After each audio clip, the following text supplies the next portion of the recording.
Suasana pelaksanaan upacara bendera di SMA Negeri 1 Tanah Luas pada Senin 27 April berlangsung berbeda dari biasanya. Dalam kesempatan tersebut, Satlantas Polres Aceh Utara hadir memberikan penyuluhan keselamatan berlalu lintas kepada para pelajar.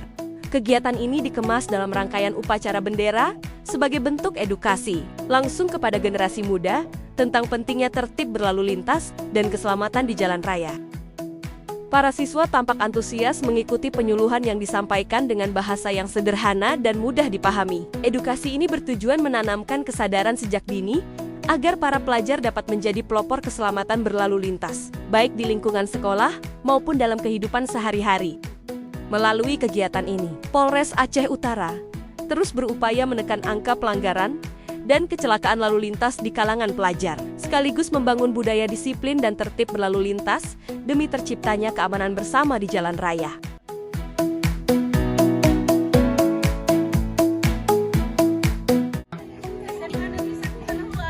Maju, maju, maju.